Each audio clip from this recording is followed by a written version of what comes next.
CEAP, Centro Espírita Altivo Panfiro. Uma casa de amor. Boa noite. Boa noite aos nossos ouvintes. Que Jesus abençoe a nossa noite de estudos. Estudaremos o Livro dos Espíritos. Estamos terminando o Livro dos Espíritos e hoje faremos a reflexão em torno da conclusão número 5.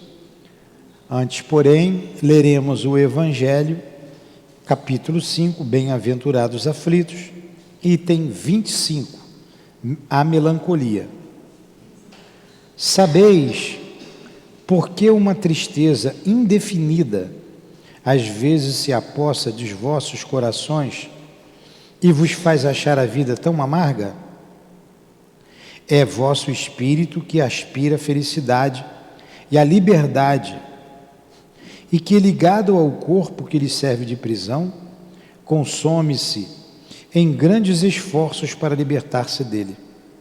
Porém, vendo que são inúteis, caem em desânimo, e como o corpo sofre a influência, a falta de energia, o abatimento e uma espécie de apatia se apoderam de vós, fazendo com que vos acheis infelizes.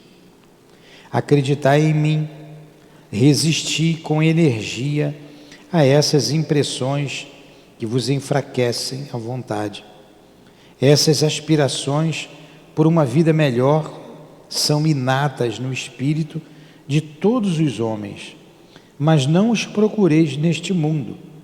E agora que Deus vos envia seus espíritos para vos instruir sobre a felicidade que Ele vos reserva, esperai pacientemente o anjo da libertação, que deve vos ajudar a romper os laços que mantêm vosso espírito cativo. Lembrai-vos que tendes de cumprir uma missão durante a vossa prova na terra, da qual não podeis duvidar, seja vos devotando à família, seja realizando os diversos deveres que vos são confiados. Se no decorrer dessa prova, enquanto cumpris a vossa tarefa, desabarem sobre vós as preocupações, os cuidados e os desgostos, sede fortes e corajosos para suportá-los. Enfrentai-os sem hesitação.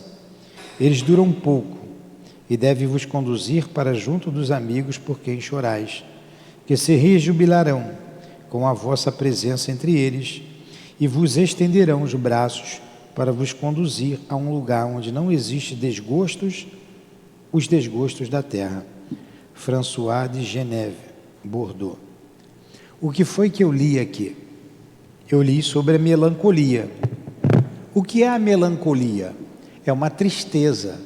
Como ele começa assim: sabeis que uma tristeza indefinida às vezes vos apossa dos vossos corações e vos faz achar a vida tão amarga. Isso é que é melancolia, essa tristeza que você não sabe de onde vem. Aí ele explicou que essa tristeza é você como espírito que quer se libertar do corpo. Você tem saudade do mundo espiritual, você sente a falta daqueles que vocês amam. Aí ele disse: espera, aguarda o momento certo, aguarda o anjo libertador, que no momento certo você vai estar com eles e vai ser muito feliz. Então ele diz mais um pouco: quando vir os desgostos, as dificuldades da vida, sede forte. Sede forte. Então, Jesus, estamos buscando forças em Ti. Estamos buscando forças nos guias da nossa casa, buscando forças junto àqueles que amamos tanto, pedindo forças para sermos firmes, como disse o Espírito Protetor, firmes, sem esmorecer. Ajuda-nos, pois, Senhor. Estamos no trabalho do bem. A luta é muito grande, a luta conosco, e precisamos da vitória precisamos da vitória. E para isso, precisamos da tua ajuda. Envolva-nos para que não entremos num estado de tristeza, para que a melancolia não tome conta das nossas almas. Por isso aqui estamos estudando. E que envolva-nos com o teu amor, envolva-nos com a tua proteção. E permita que os guias da nossa casa façam o mesmo conosco.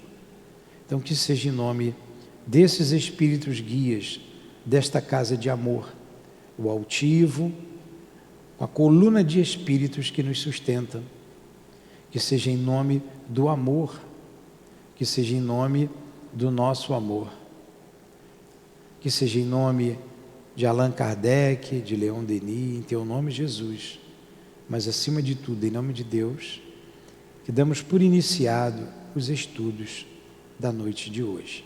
Que assim seja.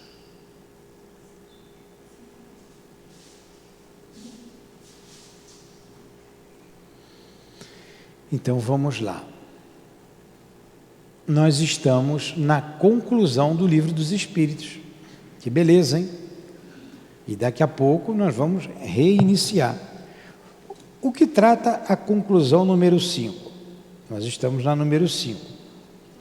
Que diz Kardec aqui: os que dizem que as crenças espíritas ameaçam invadir o mundo, proclamam por isso mesmo seu poder, pois uma ideia sem fundamento e destituída de lógica não poderia tornar-se universal. Se, portanto, o espiritismo se implanta por toda parte, se principalmente nas classes esclarecidas engajam-se adeptos, como todos o reconhecem, é que ele tem um fundo de verdade. Contra esta tendência, todos os esforços dos seus detratores serão vãos. E o que o prova é que o próprio ridículo com o qual procuram cobri-lo, longe de deter-lhe o impulso, parece ter-lhe dado uma vida nova. Este resultado justifica plenamente o que nos disseram inúmeras vezes os Espíritos. Não vos inquieteis com a oposição. Tudo o que fizerem contra vós se voltará a vosso favor, e vossos maiores adversários servirão a vossa causa, se o querem, sem o quererem. De novo, não vos inquieteis com a oposição. Tudo o que fizerem contra vós se voltará a vosso favor, e vossos maiores adversários servirão a vossa causa sem o quererem. Contra a vontade de Deus, a má vontade dos homens não poderá prevalecer. Então, esse parágrafo aqui, o que Kardec nos disse aqui? Quando, naquela época, que era uma febre em todos os cantos, as mesas se mexendo, as manifestações físicas, e Kardec passou a examinar seriamente aqueles movimentos todos, e do movimento surgiram as vozes dos espíritos, dizendo que nada mais era do que os homens que morreram. Eles disseram: isso aqui vai estar indo por todos, penetrando em todos os setores dessa sociedade, estão invadindo a sociedade com essas crenças. E quem mais se incomodou? A igreja. E os detratores, os materialistas, também fizeram de tudo para ridicularizar aquilo, porque não aceitavam. Vem o Livro dos Espíritos, trazendo toda uma filosofia, toda uma ciência, toda uma crença. Isso incomodou muito. Se vai penetrar em todos os cantos da sociedade, é porque é uma verdade, porque se não for, daqui a pouco se apaga, né? Se for mentira, aquilo não vai para frente. Então, e os espíritos disseram a Kardec: não se preocupem com os detratores, quer dizer, com aqueles que são contra, porque eles vão fazer mais bem do que mal à doutrina. Por exemplo, o Auto de Fé em Barcelona. Kardec enviou um monte de livros, livro dos espíritos, né, livro dos médiuns, evangelho, para a Espanha, da França para a Espanha. Quando os livros chegaram na Espanha, já sabiam que iam para lá aqueles livros. O que o bispo fez lá da igreja?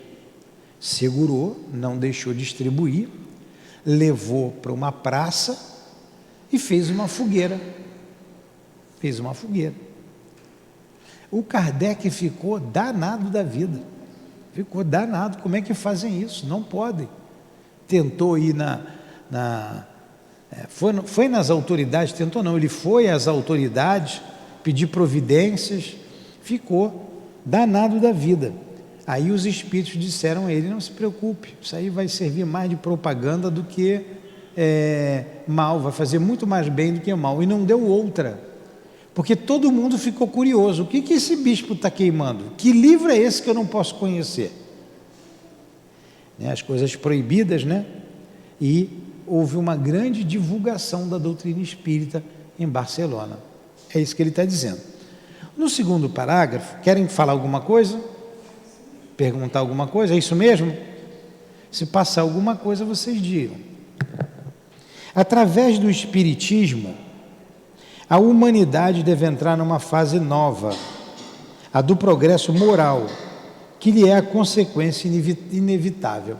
Eu gosto dessa palavra, dessa frase, que através do espiritismo a humanidade deve entrar numa fase nova, a do progresso moral.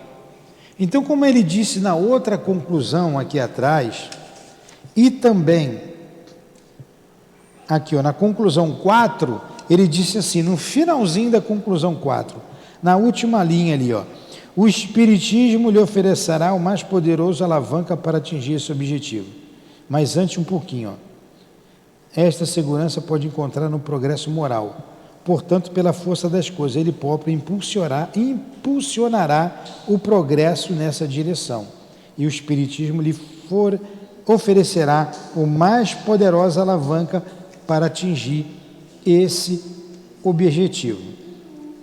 E lá no Livro dos Espíritos, também no Evangelho, ele fala a mesma coisa. O Espiritismo veio para alavancar o progresso moral da humanidade. Kardec pensou até que seria ali naquela época, mais 3 gerações, 2 ou 3 gerações, essa crença estaria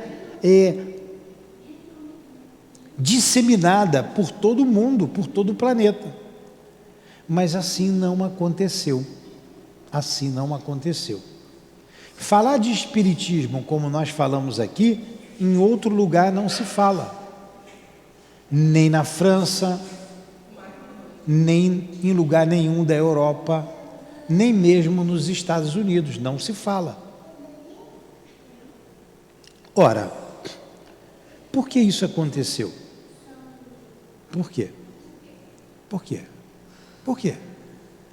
Por que isso aconteceu? Por que isso não disseminou de uma hora para outra? Porque os homens não querem, não estão preparados para isso. Quantos espíritos trevosos reencarnaram e que combate a doutrina espírita? Como o materialismo se propagou pelo mundo depois do século XIX? Então, há um combate constante à ideia espiritualista. A gente vê no mundo o cristianismo sendo combatido por todos. Agora, combatendo ou não a doutrina espírita, a imortalidade da alma é uma verdade. Aceitando ou não aceitando, ninguém morre. Por isso que é uma lei natural. Manter a sua individualidade após a morte, se você morrer agora aí, Dayana, cair dura aí nessa cadeira, já está caída, né? Só vai baixar a cabeça. Você vai deixar o corpo, você vai ser a mesma Dayana. Vai te levar? Então, você vai ser a mesma Dayana. Isso acontece com você aqui, comigo, com a Raquel, com a Maria, acontece na China, no Japão, nos Estados Unidos, aonde tiver gente, na Austrália, ninguém morre. Então essas verdades, elas serão ainda, não foram ainda, mas serão disseminadas. E todos terão certeza da vida futura. A vida futura que Jesus se referiu, o Espiritismo, corrobora com isso. O Espiritismo ratifica a ideia da vida futura. Então é uma questão de tempo. Quanto tempo vai durar, eu não sei, só Deus sabe. Mas chegaremos um dia que essa crença será comum. No mundo feliz, imagine um mundo feliz, será que essa crença é comum? Claro que é. E a Terra tem que progredir, então um dia a gente vai chegar lá. Então a doutrina espírita veio para alavancar o progresso moral da humanidade. Cessai, portanto, de vos espantar com a rapidez com que se propagam as ideias espíritas. A causa disso está na satisfação que elas proporcionam, a todos aqueles que as aprofundam e que nelas veem as coisas além de um fútil passatempo. Por que ele falou que vê as coisas além de um fútil passatempo? Porque eles ficavam brincando com as cadeiras, igual brinca-se com um copo hoje. Brincar com um copo, fazer pergunta para um copo que anda para lá, que anda para cá, é um fútil passatempo. Não é de se espantar que se apeguem a uma ideia que os torne felizes. O desenvolvimento dessas ideias apresenta 3 períodos distintos. O primeiro é o da curiosidade, provocada pela estranheza dos fenômenos que produziram. O segundo, o do raciocínio e da filosofia. O terceiro, da aplicação e das consequências. Curiosidade, raciocínio e aplicação. O período da curiosidade passou. O período da curiosidade passou, quando as mesas dançavam, se mexiam.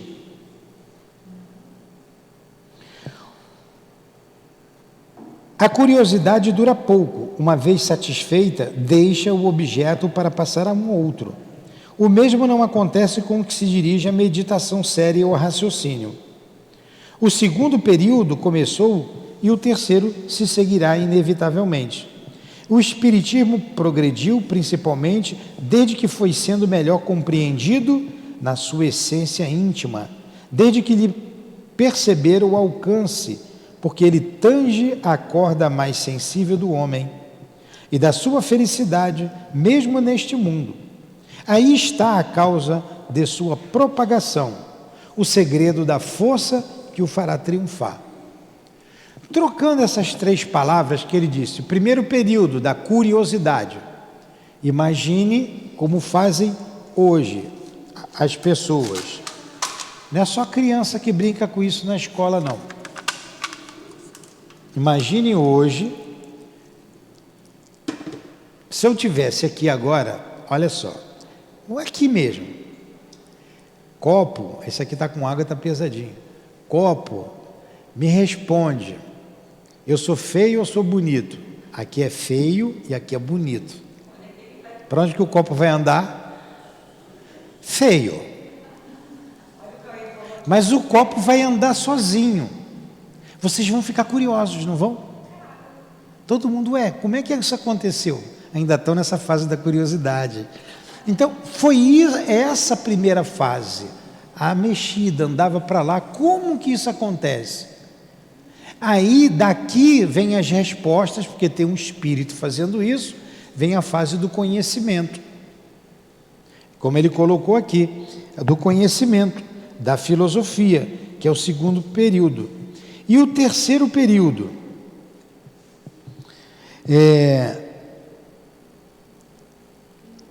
o espírito vem a transformação em função dessa manifestação. Aí a gente vai trocar por 3 palavras que eu aprendi lá no Céu e Inferno.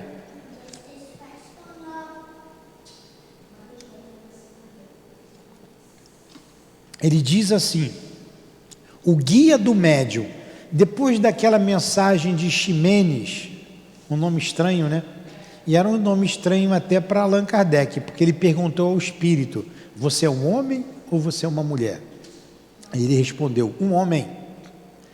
E tenha lá a manifestação do espírito, e no final o guia do médium dá uma comunicação.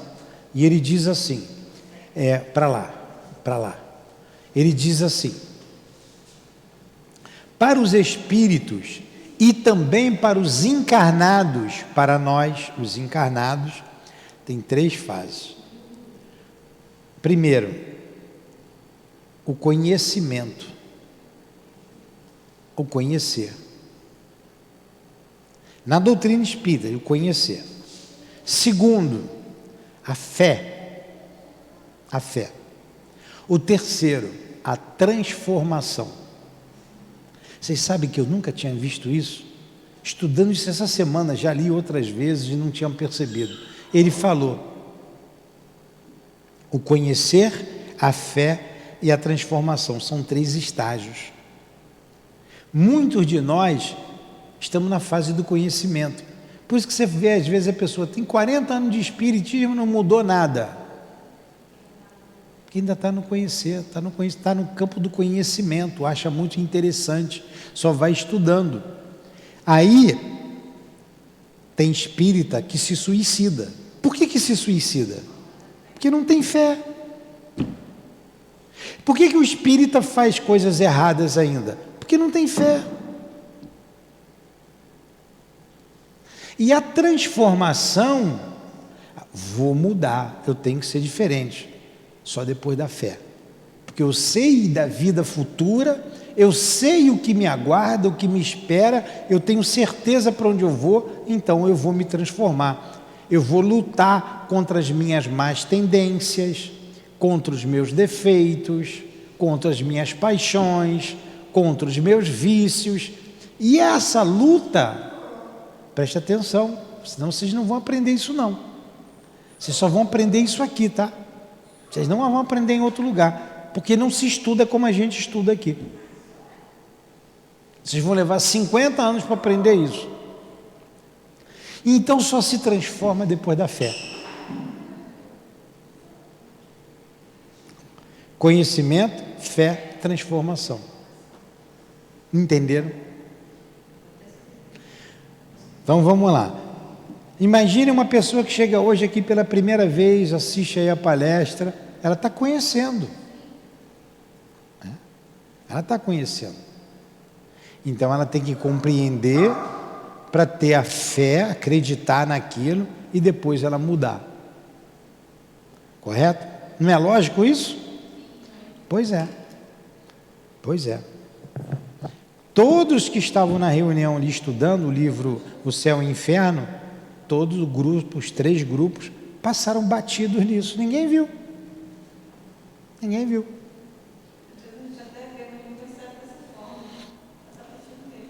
Está vendo a importância do estudo em grupo? Aí ele continua aqui.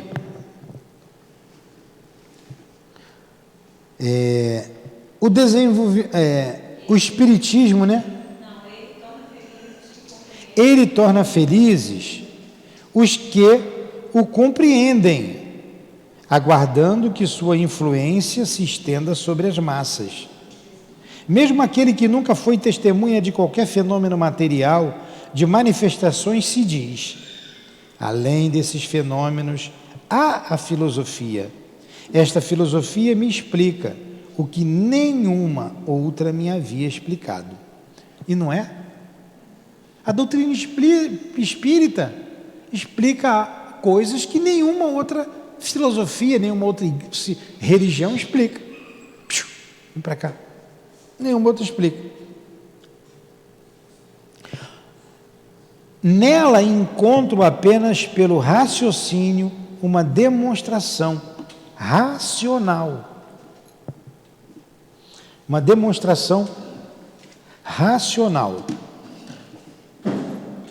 Fica quietinho.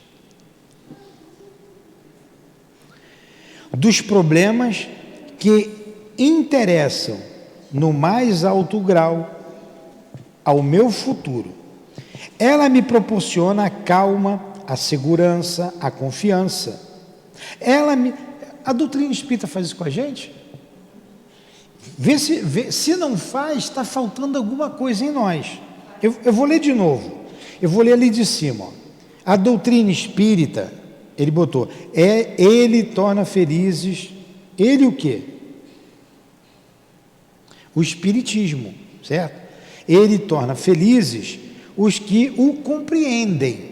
Então o espiritismo torna felizes os homens que o compreendem, aguardando que sua influência se estenda sobre as massas. Ele torna a gente feliz e tomara que todo mundo conheça isso e se transforme, né? Mesmo aquele que nunca foi testemunha de qualquer fenômeno material, de manifestações se diz, além desses fenômenos, há a filosofia. Há a filosofia. Porque o estudo leva você a essa crença. Esta filosofia me explica o que nenhuma outra me havia explicado. Nela, quer dizer, na filosofia espírita, encontro apenas pelo raciocínio uma demonstração racional dos problemas que interessam no mais alto grau ao meu futuro. Entenderam agora? Ela me proporciona a calma, a doutrina espírita proporciona a calma a gente. Ela não me proporciona a calma, segurança, a confiança. Ela me liberta do tormento da incerteza. Ao lado disso, a questão dos fatos materiais se torna secundária. Então a doutrina espírita faz isso conosco, ela bem compreendida nos acalma, nos dá certeza do futuro, nos dá segurança. E a vida material passa a ser secundária. Vós todos que acatais quereis o meio de combatê-lo com êxito, aqui está. Substituí-o por alguma coisa melhor. Então, quer combater o espiritismo com êxito? Substitua o espiritismo por uma coisa melhor. Encontrai uma solução mais filosófica para todas as questões que ele resolve. Dai ao homem uma outra certeza, que o torne mais feliz. E compreender bem o alcance desta palavra, certeza. Pois o homem só aceita como certo o que lhe parece lógico. Olha como é que Kardec é sensacional, né? Tudo bem, a filosofia espírita está falando que ninguém morre, que a gente mantém a individualidade, que tem a reencarnação, que tem a comunicabilidade, que nós somos espíritos imortais, que nós estamos no corpo, nós temos um corpo, nós não somos corpo. Se aqueles que morreram continuam vivos e eles podem vir nos consolar, nós podemos ter comunicação com eles, isso tudo consola. Já que tudo isso é mentira, já que tudo isso é uma inverdade, então me mostre uma verdade melhor, me dê uma certeza melhor do que essa. É o que ele está dizendo. Não é simplesmente dizer eu não acredito, isso aí não é argumento, não é argumento. Então me dá uma certeza melhor, me consola melhor por eu não estar com aquela pessoa que eu amo do meu lado aqui, que ela continua viva, que está me esperando. Se isso não é verdade, então me dê uma verdade que me atenda, uma certeza, né? Como ele disse aqui, uma certeza.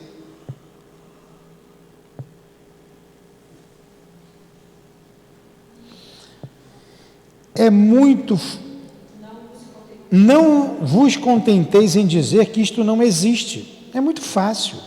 Quer dizer, não acredito, não existe. Provai, não através de uma negação, mas através de fatos, que isto não existe, que nunca existiu e que não pode existir. Se não existe, dizei sobretudo o que haveria em seu lugar. Provai finalmente que as consequências do espiritismo não são tornar melhores e mais felizes os homens. Então explica isso, que as consequências do espiritismo não torna melhor os homens e mais felizes. Pela prática da mais pura moral evangélica, moral que muito se louva, mas que tão pouco se pratica. Quando tiverdes feito isto, tereis o direito de atacá-lo. O espiritismo é forte porque se apoia nas próprias bases da religião. Deus, alma, as penas e as recompensas futuras. O espiritismo se baseia nisso. O que diz a religião, por isso que ela é forte. Ela se baseia em quê? Em Deus, na alma,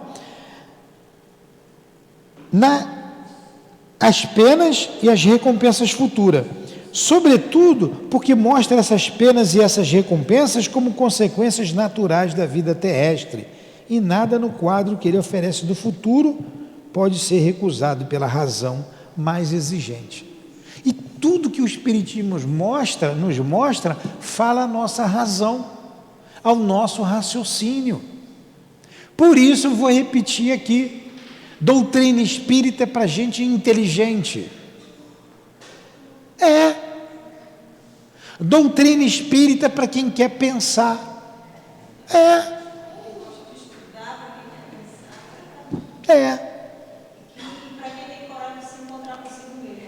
É uma fé raciocinada, é uma fé lógica, que nos dá a certeza da existência de Deus, da imortalidade da alma, com a sua individualidade, e das penas e recompensas futuras. Nos dá a certeza da vida futura. Nos dá a certeza da vida futura. E faz a gente ficar de cara com nós mesmos. Pois é.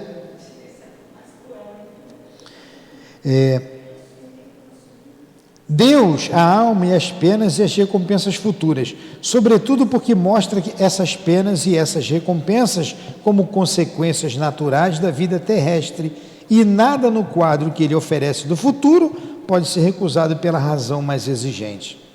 Vós, cuja doutrina consiste na negação do futuro, olha só, vós que nega o futuro, é isso que ele está dizendo, não é? Vós, cuja doutrina consiste na negação do futuro, que compensação oferecereis aos sofrimentos desse mundo? Que compensação tem? Vós vos apoiais na incredulidade. O Espiritismo, quer dizer, ele é o Espiritismo, se apoia na confiança em Deus. Enquanto ele, quer dizer, o Espiritismo, convida os homens à felicidade, à esperança, à verdadeira fraternidade, vós lhes ofereceis o nada como perspectiva e o egoísmo como consolação. Ele explica tudo, vós nada explicais. Ele prova através dos fatos e vós nada provais.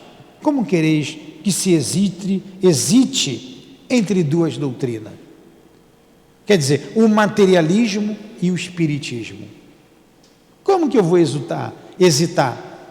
Se o espiritismo me consola, se o espiritismo me dá segurança, me dá certeza da vida, me dá certeza de Deus, me dá certeza da vida futura. E o materialismo nada me dá. Nada, vai tudo acabar. E o meu filho que eu tanto amo que acabou de morrer. Morreu, acabou, não tem mais nada. Enxuga essa lágrima, vamos embora, vamos trabalhar, acabou, passou. Mas e o meu sentimento? Isso é uma excreção do seu cérebro, daqui a pouco isso vai passar. É isso, é frio. É frio. É frio. Mas o Espiritismo diz: ninguém morre, a vida continua. Quem você ama está te esperando. O reencontro vai acontecer. Entendeu? Está bem lógico, bem claro, né? A conclusão. A conclusão número 5. Alguma pergunta? Alguma pergunta? Hein? Alguma colocação? Kardec.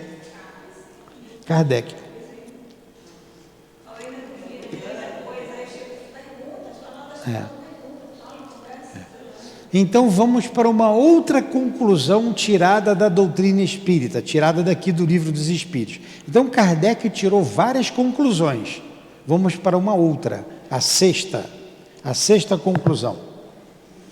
É cumprida essa sexta conclusão, né? Vamos lá.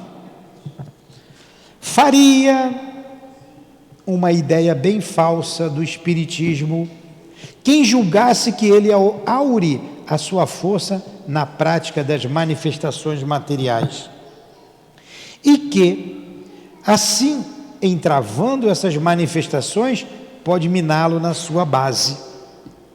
Então ele está dando um recado: vocês que querem acabar com as manifestações, achando que a base do espiritismo está ali, estão enganados, tá? Não é por aí não. Sua força está na sua filosofia e não na manifestação física. Embora tudo tenha começado pela manifestação física, mas a força do espiritismo está na sua filosofia, no apelo que faz à razão e ao bom senso. Quando fala razão, fala inteligência, ao cognitivo. Na antiguidade, ele era objeto de estudos misteriosos, quer dizer, com os iniciados na antiguidade.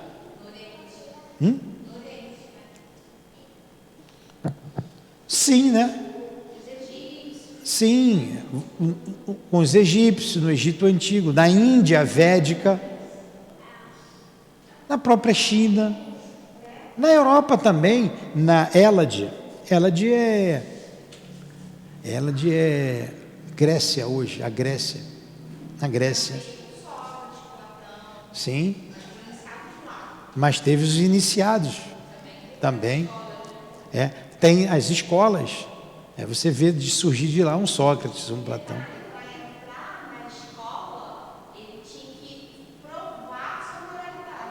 Exatamente. E a gente fala aqui abertamente sobre a moralidade. Isso já é antigo. Tanto é que os melhores gestores falam que é mais fácil você dar a técnica, o conhecimento, do que você transformar uma moral. Exatamente. É isso aí. Na antiguidade, ele era objeto de estudos misteriosos, cuidadosamente ocultos ao vulgo. O povão não sabia. Hoje a porta está aberta, vem estudar quem quer. Hoje não tem segredos para ninguém. Fala uma linguagem clara, sem ambiguidade, quer dizer, sem dúvidas. Nele nada há de místico, não tem mística nenhuma aqui dentro, no espiritismo, nada de alegorias suscetíveis de falsas interpretações. Quer ser compreendido por todos, porque chegaram os tempos de fazer os homens conhecerem a verdade. Longe de se opor à difusão da luz, ele, quer dizer, o espiritismo, a quer para todo mundo, quer a luz para todo mundo. Não exige uma crença cega, quer que se saiba, porque se crê.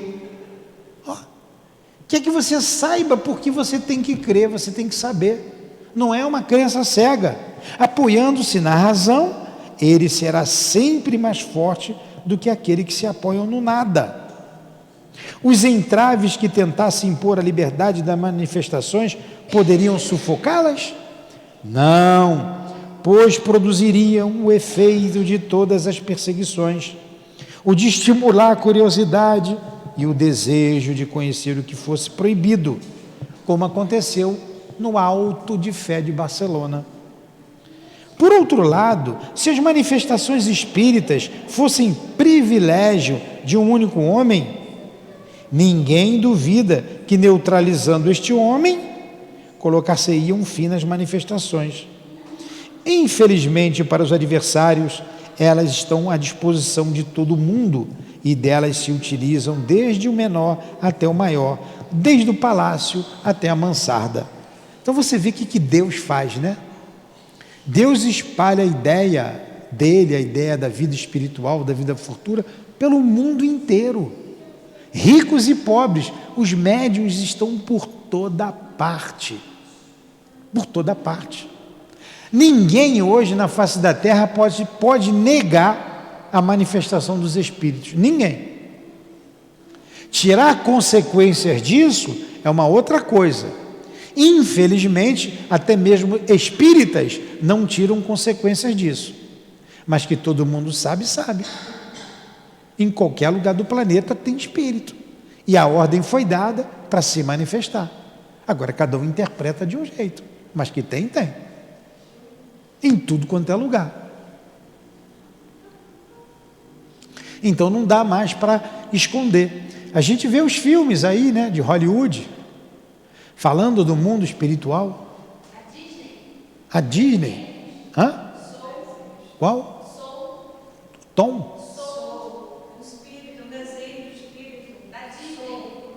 Não sei não. Soul. Nunca vi não. Soul aí. Falando do espiritismo, falando da vida espiritual. Não sabia, tá vendo? Todo mundo sabe. É comum. É comum. Aí até as pessoas terem seriedade, esse povão tudo vai morrer, vai chegar no mundo espiritual, putz, eu banalizei aquilo, vão voltar e vão ser mais firmes. Então vai chegar a hora que isso vai ser comum em tudo quanto é lugar. As religiões tradicionais vão ter que mudar. Vão ter que falar que tem Espírito sim se manifestando, que não é Espírito Santo coisa nenhuma. Já chegaram no Espírito Santo, dali para dizer que é o seu José ali da esquina, é um pulo. Está pertinho.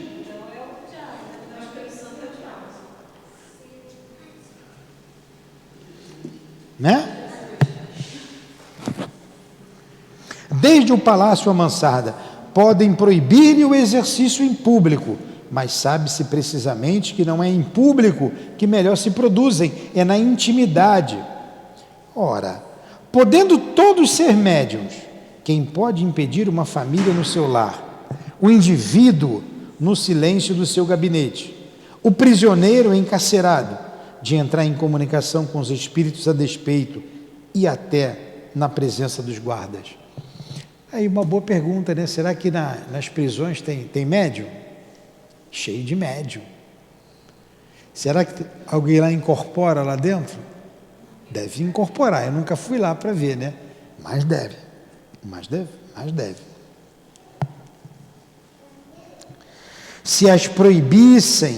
Se proibirem as manifestações num país, poderão impedi-la nos países vizinhos, no mundo inteiro, visto que não há uma só região nos 2 hemisférios onde não existam médiuns. Olha aí, os médiuns por todos os lugares.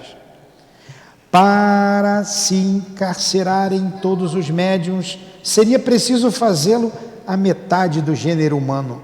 Mesmo que se conseguisse, o que não seria nada fácil, queimar todos os livros espíritas, no dia seguinte estariam reproduzidos, porque a fonte de onde vem é inatacável. Pode queimar tudo quanto é livro, a fonte não vai queimar mesmo. Vai queimar os espíritos? Não vai queimar. Na igreja, né? Queima. Pois é. E o espírito imperfeito vai sentir a dor. O fluido que sai da mão do médium, ele vai se sentir queimado. Sente, por isso que grita. Se for um espírito malandro já, vai morrer de rir.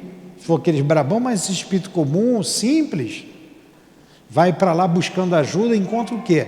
Encontra o pastor chutando ele para o inferno. Não acredita nos espíritos. Coitado.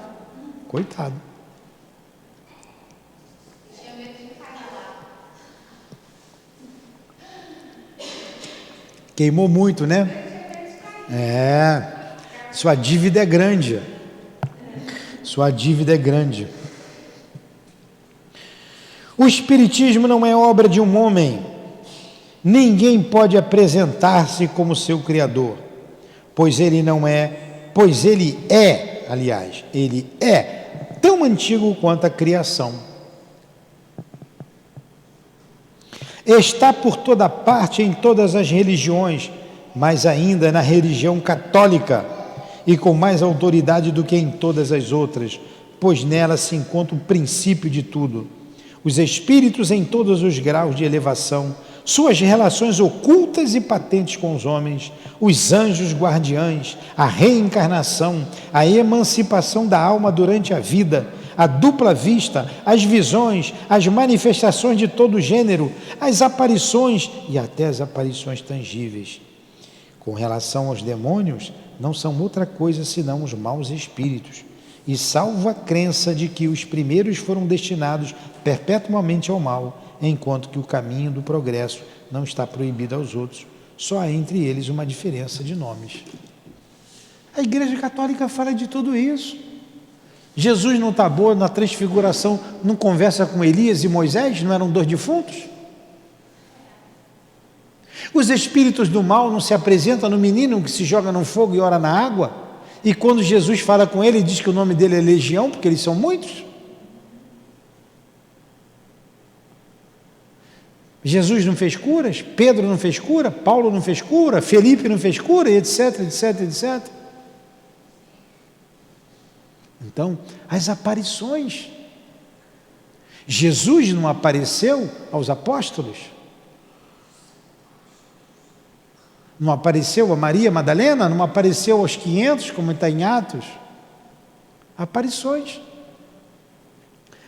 O anjo, mas é Jesus. E Gabriel? O espírito Gabriel, que eles deram o nome de anjo.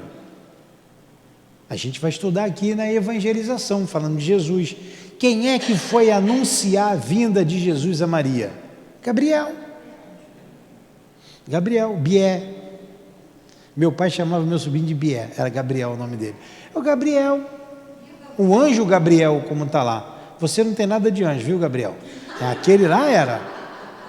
Aquele era um espírito bom. E a Gabriel também, que vai anunciar Isabel, que já era velha, né? Bem velha, que ela daria a luz.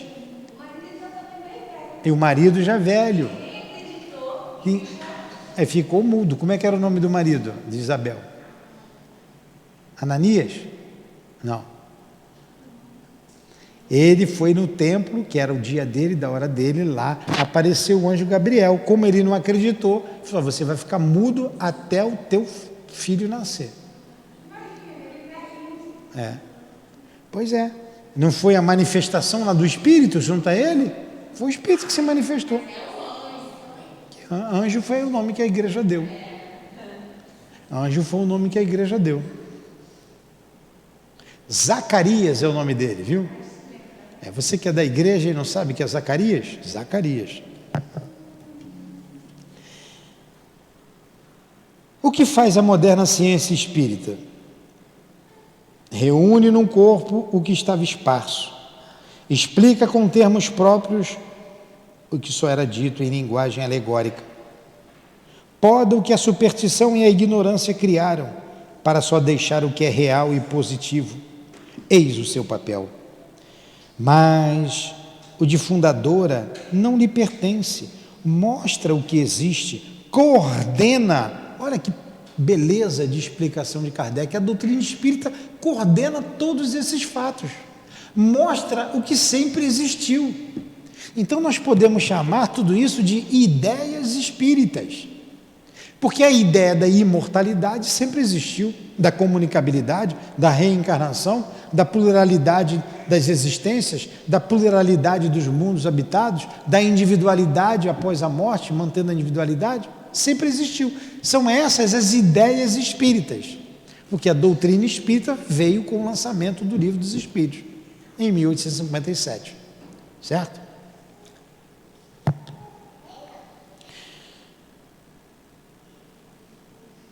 O que faz a moderna ciência espírita? Reúne num corpo que estava esparso, explica com termos próprios o que só era dito em linguagem alegórica, poda o que a superstição e a ignorância criaram para só deixar o que é real e positivo. Eis o seu papel. Mas o de fundadora não lhe pertence. Mostra o que existe, coordena, entretanto, não cria, pois as suas bases são de todos os tempos e de todos os lugares. Quem, portanto, ousaria considerar-se bastante forte para sufocá-la com sarcasmos e mesmo com perseguição? Se a expulsarem de um lado, ela renascerá em outros lugares, no próprio terreno de onde tiver sido banida, porque a doutrina espírita está na natureza. O que está na natureza? Está na lei de Deus. Ao contrário, essas ideias, que são uma garantia de ordem e de tranquilidade, tornam melhores os homens uns para com os outros, menos ávidos dos bens materiais e mais resignados aos decretos da providência. E aí? Gostaram dessa conclusão?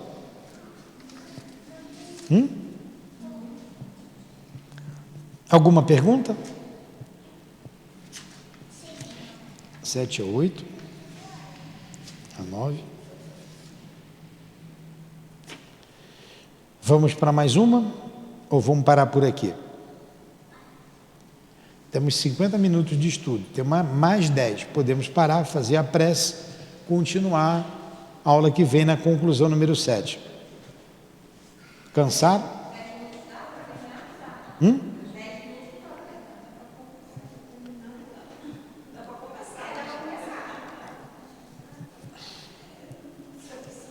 A gente não precisa correr, né? Vamos lá.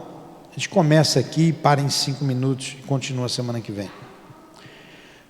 O Espiritismo se apresenta sob 3 aspectos diferentes: o fato das manifestações, os princípios de filosofia e de moral que delas decorrem e a aplicação desses princípios. Vamos de novo. O Espiritismo se apresenta sobre 3 aspectos diferentes: o fato das manifestações. Fato é fato.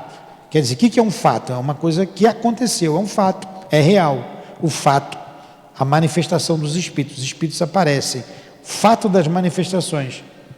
Os princípios de filosofia e de moral que delas decorrem e a aplicação desses princípios.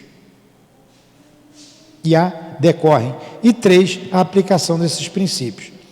Daí a existência de 3 classes, ou melhor, 3 graus de adeptos. Somos nós aqui, vamos nos classificar aqui, onde nós estamos aqui, como adeptos da doutrina. Primeiro, aqueles que creem nas manifestações e se limitam a constatá-las. Para eles, ele é uma ciência experimental. Segundo, aqueles que compreendem suas consequências morais. Terceiro, esse que é o mais completo, os que praticam ou se esforçam para praticar essa moral. Olha aí o terceiro. Os que praticam ou se esforçam para praticar essa moral. Qualquer que seja o ponto de vista científico ou moral sob o qual se encarem esses fenômenos estranhos, todos compreendem que é uma nova ordem de ideias que surge, cujas consequências só podem ser uma profunda modificação no estado da humanidade, e também que esta modificação só pode acontecer no sentido do bem. Quanto aos adversários, podemos igualmente classificá-los em 3 categorias. Primeiro, aqueles que negam sistematicamente tudo o que é novo, ou não venham deles falando do assunto sem conhecimento de causa. A essa classe pertencem todos aqueles que nada admitem além do testemunho dos sentidos, nada viram, nada querem ver, menos ainda aprofundar. Ficariam mesmo aborrecidos de ver com muita clareza, por medo de serem forçados a admitir que não têm razão. Para eles, o espiritismo é uma quimera, uma loucura, uma utopia. Não existe e ponto final. São os incrédulos por premeditação. Ao lado deles podemos colocar aqueles que não se dignam dar uma olhadela,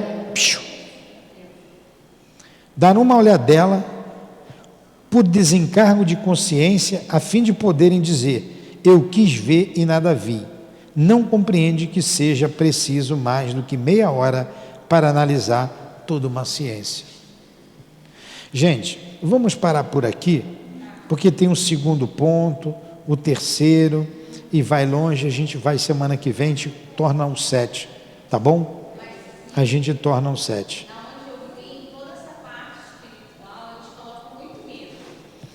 Pois é, da igreja que você veio, né? Coloca medo em falar dos espíritos. É por isso que eles não... Pois é, por isso que passa, quando vem por aqui, atravessa para o outro lado. E se duvidar, eles têm esse conhecimento, só não deixam passar adiante por interesse mesmo. É. Porque muitos pastores sabem, muitos padres sabem, aí são negadores por interesse. Tem interesse, né? Alguma pergunta? Foi bom estudo, né? Eu adoro, eu vibro com esse estudo. Eu vibro, eu acho muito bonito. Acho muito bonito. Vamos. Não dá para estudar sozinha, não. Ah, não dá, não dá. Tem que ter alguém empolgado falando, né? A doutrina espírita é para a gente professar com alegria. A gente tem que vir para a casa espírita com alegria, não é carrancudo. A gente pede disciplina, tem que ter disciplina, mas a gente trabalha com alegria, a gente vem para cá com alegria. Tem que ter alegria. O trabalhador do Cristo tem que ser feliz. Ele não pode ser triste, infeliz. Trabalhar com bastante, as pessoas se vestem para ir para casa do pai, sabe? Pois é. Vai com amor, vai com boa vontade. Exatamente. Vamos fazer a nossa prece então. Agradecer o fogo sagrado que nos envolveu nesta noite de estudos. Fogo esse dos bons espíritos, dos nossos guias espirituais, dos guias desta casa, do patrono desse estudo, o nosso Eurípides Barçanufo, o fogo sagrado que veio de Jesus, com a autorização de Deus, o nosso Criador. Muito obrigado por tudo que recebemos. Muito obrigado, Allan Kardec. Muito obrigado a todos esses espíritos, pelo conhecimento que nos proporciona, que nos liberta da ignorância, pela alegria que nos contagia. E rogamos, Senhor, que essas vibrações possam chegar até aqueles que nos ouvem à distância, contagiando-os também. Curai e ajudai os enfermos que nos pedem ajuda, como muitos hoje nos pediram. Ajudai-os, Senhor, a todos. Despeça-nos e que possamos retornar aos nossos lares na Tua paz, com a Tua proteção. Envolva a nossa casa, envolva todos nós, envolva os nossos amores, encarnados e desencarnados, e que seja em nome do amor, do nosso amor, Maria de Lourdes, que seja em nome do altivo, do Dr. Erma, do Baltazar, das nossas queridas Ivone, Elvira, Cidinha, Neuza, enfim, da coluna de espíritos que sustenta o nosso SEAP. Em nome do Cristo Jesus, de Allan Kardec, do Cristo Jesus, mas acima de tudo, em nome de Deus, damos por encerrados os estudos da noite de hoje em torno do Livro dos Espíritos. Que assim seja.